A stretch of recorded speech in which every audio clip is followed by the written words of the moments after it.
so used to saying good morning or good afternoon. How are you doing today? How are you? I'm doing good. I'm a little tired, but we're good. How about Where yourself? are you? Where are you? I'm located in Puerto Rico. Oh, wow. Okay, so it is evening for you. Yes, it is. In 1 minute it will be 8 o'clock. Wow. Okay.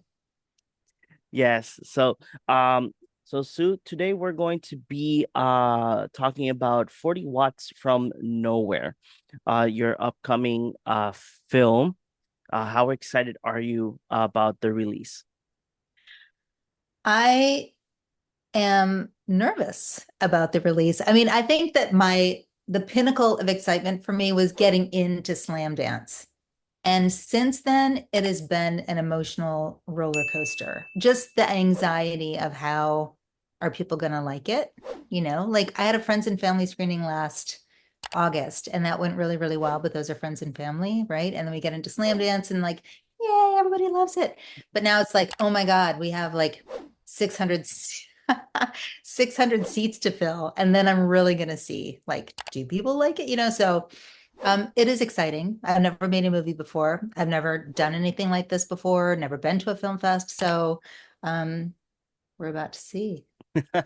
Yeah, I always do a little digging to, to see who am I talking to and see if by any chance I can connect probably their work that we're talking about now with whatever they'd worked on before. But when I saw that this was like your first like credit film, I was like, "Oh, okay, this is going to be interesting." So, now, Sue, I loved your documentary. I loved it. I really do wish that here in Puerto Rico we had more access to like, extracurricular classes of radio and because I really do love it. I really do love media um and just seeing this how pirate radio was like has how it started and how it continued. What inspired you to bring all of this information and stories to the people? Well, what inspired me is just finding out that there was footage that had been shot in 1998 that I never knew existed before. And so I decided when I looked at it, and that neighborhood and 2025 is so completely different from what it was like in 1998. I mean, this is a analog era, just at the very beginning of the internet. Like nobody had cell phones, barely anybody had a camera. So it was sort of to capture that moment and show people what it was like, in addition to letting people into this world that most people don't even know happened, which was this whole illegal radio scene in the mid 90s in the United States, where there were hundreds of people who were taking advantage of this legal limbo to be able to operate radio stations for their neighborhoods, basically music, politics, whatever. I mean, my station was 100% music. Um, and I just thought it was the time to tell that story.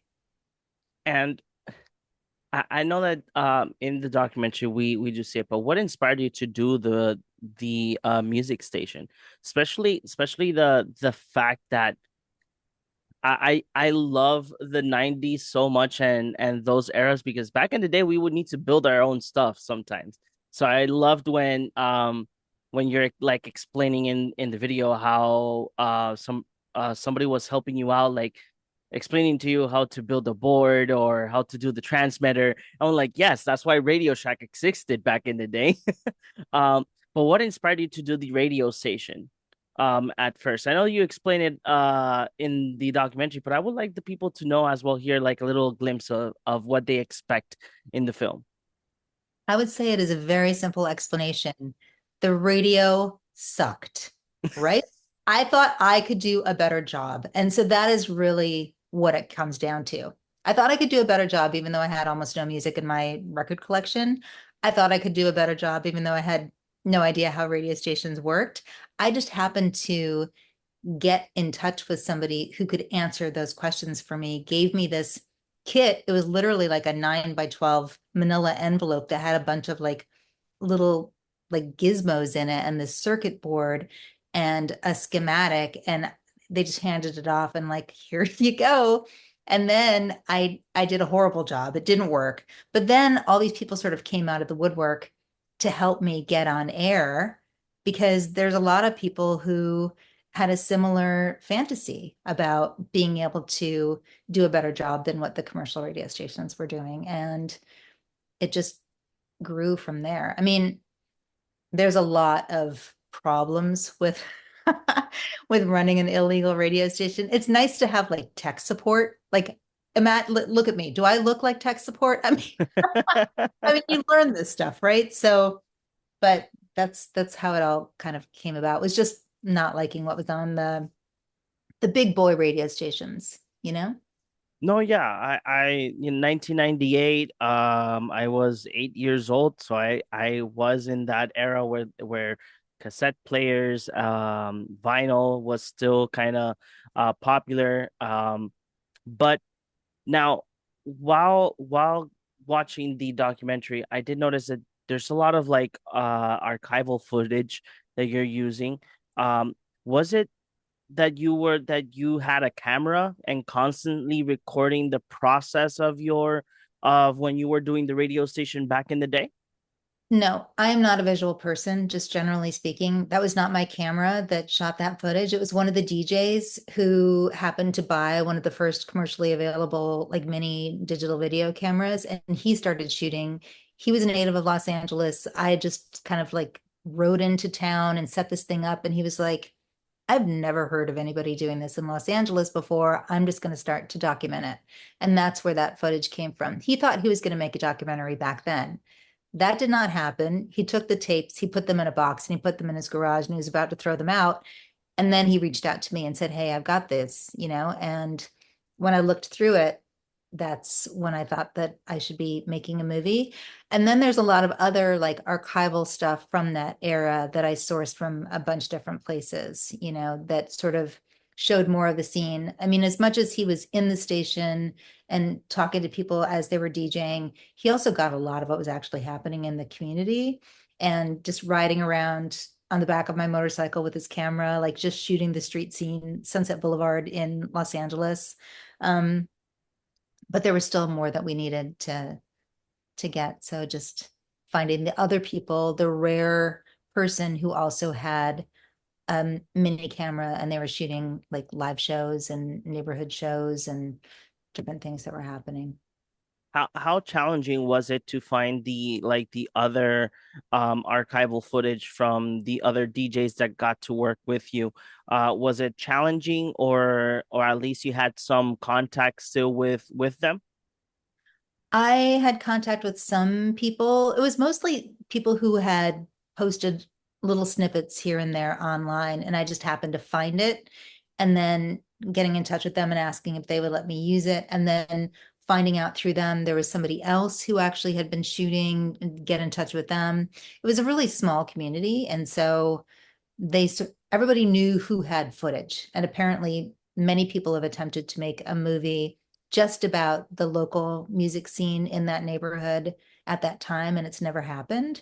So I feel like they were really happy to give me their footage, because it was like they knew that I was going to finish this movie and then it was going to be out in the world. So it was a combination of different people, but a lot of them from the community that the radio station was in. Being the fact that this is your first film, what challenges got like in your way that you felt that you weren't going to make it, but you still went ahead and said to yourself, "Hey, this is a big mountain. I'm gonna climb it. I'm gonna make it."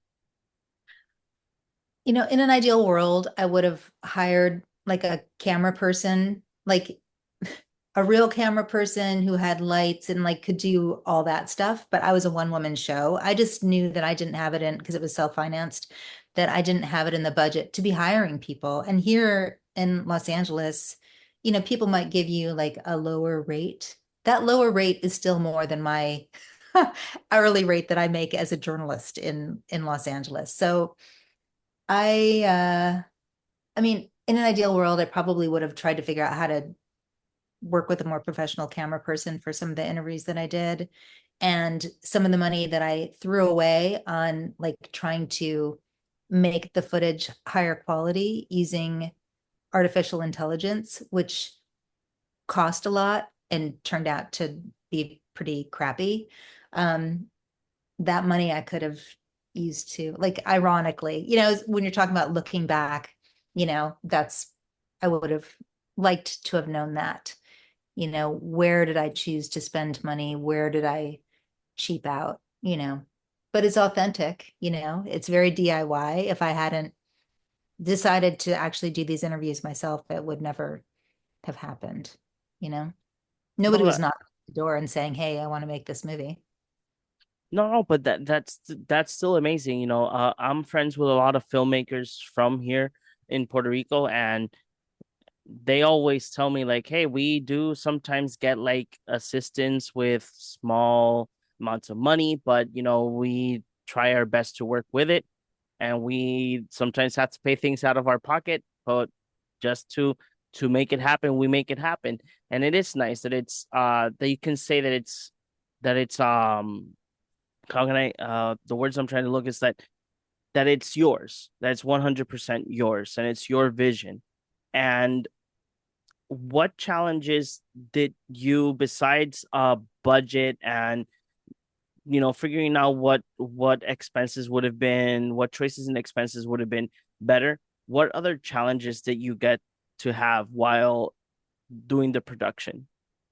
Just there's so many different visuals that you need, for a full length feature. Just finding all of them, that is a huge challenge.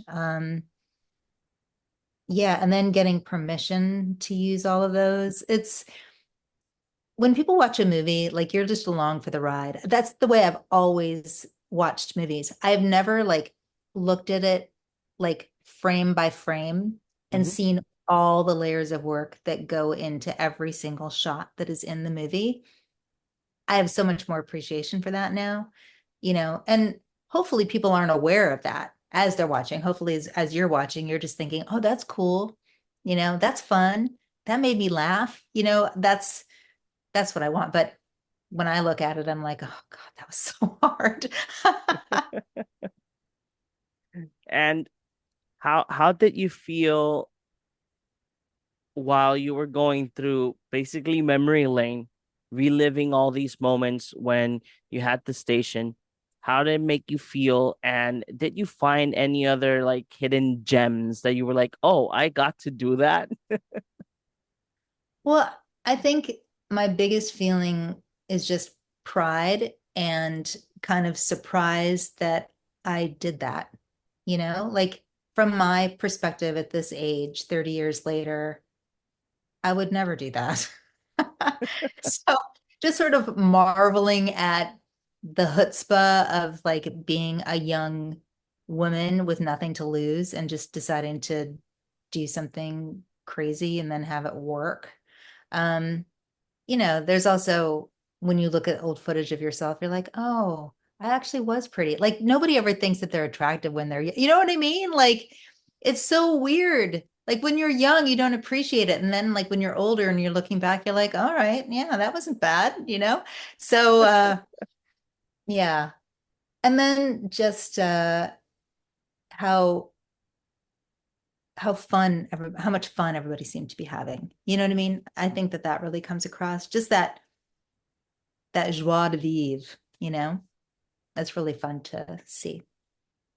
How would you compare the radio that it is now, the programming that we have now access, even though we do have access to I would not say millions, but I would say like thousands of shows. Now that we can either stream them or you turn on the radio. But how would you compare what you were doing back in the 90s to now? Do you think it got better, or do you think it still sucks, like you mentioned before? I feel like if you're talking about the FM band of radio, Hmm. it is just as bad as it was. It's like so limited, and it feels like it's gotten even more limited. Like the alternative rock station that I was rebelling against is playing literally the exact same music. It's like, how is that even possible, right? But now we have internet radio, now we have Spotify. There's like so many more options. You just have to be able to know where to go to find it. So Yeah, I think it's great. yeah, I'm one that I only listen to the radio for one show that we have here in Puerto Rico with some creators that I follow. Um, but when I'm like listening to like the like radio normal, and I'm like I look at my wife and I'm like that song, what they played it at this exact same hour yesterday. So it's the same thing over and over again. So yeah, I completely understand.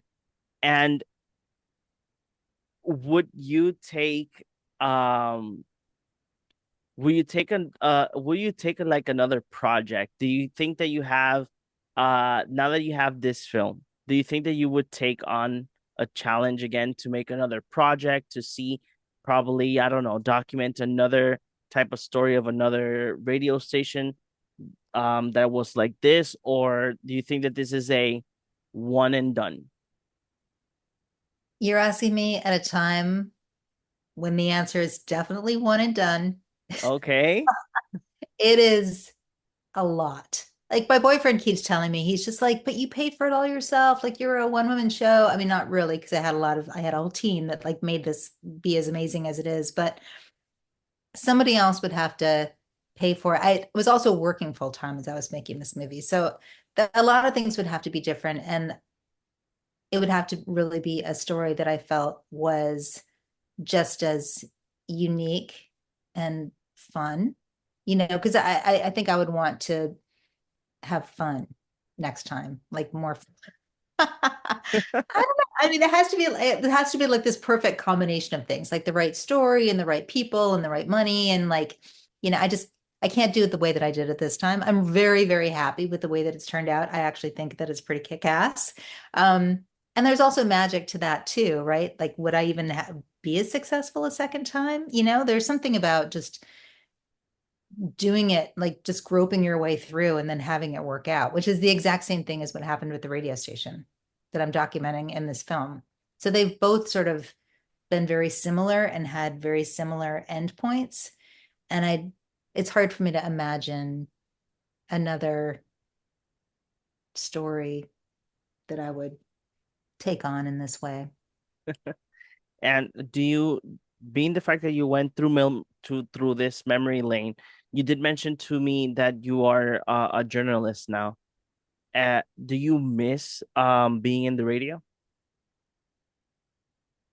I miss having created a space for people to be creative. My joke about the radio station, which is not in the film, is that I was the worst DJ on my own radio station. I continue to believe that. Like, I'm not somebody who just likes to talk. I, I love music and I like to share music, but talking about it on mic and, a lot of people had the gift of gab. A lot of DJs did. So, it's not that I miss DJing so much. I miss creating the space for other people to be creative and creating the community that came out of radio. Have you ever thought, being the fact that right now, due to streaming, due to the internet, there is ways that you can do radio stations online. Have you ever thought to, get back on the horse and try and see if it can work out again? You know, people had suggested that back when we got busted by the FCC in 1998 because the internet was just starting. And so people were like, hey, why don't we do this? I didn't like that idea. It seemed very cold to me. It just because the radio station that I had made was a community radio station. You could see the people coming in, you could see the people out in the world in the neighborhood who were listening to it. Um, I feel like other people are doing that very well. I feel like it would just be throwing myself into a situation where there's just a million places to compete. And that's part of the reason I liked the station that I had back then also is just like it was filling a need. I don't know what need I would be feeling if I were to start an internet radio station. I feel like if I were given the opportunity to have a FM band radio station, yeah, but I don't think that that's going to be happening. I don't expect anybody to be handing me the keys to a $50 million operation. But what if after a lot more people get to see 40 watts from nowhere, what if a radio station makes you an offer to sit down and probably have your own your own show or programming in a radio station? Hmm. I would definitely consider that. Yeah. Because I think I could program it pretty well. But the thing about my radio station from 40 watts from nowhere, which was called KBLT, is that it wasn't programmed. It was just people loving music and just letting people do what they wanted to do, you know, which I'm surprised at how well that worked out. It was just people who had a genuine, you could hear the love of their record collections and they just wanted to share it. Um, so that's what I would try to do if I were ever given that opportunity. That would be amazing. And is there any fond memory that you go back all the time to just enjoy that moment anytime or anywhere that you're at? You know, I feel like a lot of it is just the kindnesses of different people along the way who got me through like parts of setting up and running a radio station that would not have happened if I didn't have their help. So that's what I kind of remember is like the person who helped me fix the transmitter that wasn't working when I built it, or Brandon, the DJ who put me in touch with all of his friends once I moved to Los Angeles. And that was pretty much the seed for all the DJs that eventually came in. It's that's what I think of. I just think of the kindness of individual people who, for whatever reason, wanted what I was making to succeed and helped. Amazing. And being the fact that this is your first film, do you have any advice for any up and coming filmmaker or somebody that probably never made a film or studied film? What advice would you give them if you could right now? I don't think that you need to study film to make a good movie. I think that what you need to do is recognize your own strengths, leverage those strengths, and then find people who can do the things that you're not capable of doing. So in my case, I feel like the strength of my movie was handing it off to an excellent editor. I was too close to the story and she could really see it, and she's more of a storyteller than me. Um, and then the animator, like, there were just so many people who just sort of got involved, and the music supervisor who got pretty much like every single song that we wanted. Um, yeah, just surround yourself with good people, and if they love it as much as you, then it's gonna work. That's what I think. That's amazing. And this would be my final question for you today. If you could describe 40 watts from nowhere with one word, what would it be? Magic. I like it. Yes, because it is magical. I'm not gonna lie. It's an amazing documentary. I loved it. It hit me here. Um, yeah, and the thing is that when I finished your documentary, I was like, man, I did take like an extracurricular class of communications, but our professor was kind of lazy. So we didn't do basically anything. We didn't even turn on the antenna, the AM antenna that we had, nothing. And I was so sad because I was like, I actually do like this. I really do love it. And seeing how things were in the States, with the extracurricular activities with the AV club and whatnot, I was like, wow, that would have been me. Yes, that would have been totally me. It's So not too late. no, I'm right now working in this. I work with my father in a radio station. Um, so I am this close to getting my own programming, just waiting for an approval from him. So let's see what happens. That's Um, awesome. Well, congratulations. You thank got you. the bug. And I gotta say, Susan, I'm really excited for everybody that got to see this film. Really, I think it's a piece of history on how sometimes you don't have to ask for permission for certain things and magic happens. So I hope that everybody has a lot of fun with this film like I did. And thank you so much for giving us the time to talk about your film. I really appreciate what you had to say, and it was really fun to talk to you. Thank you. No, thank you. So we'll see you in the next one.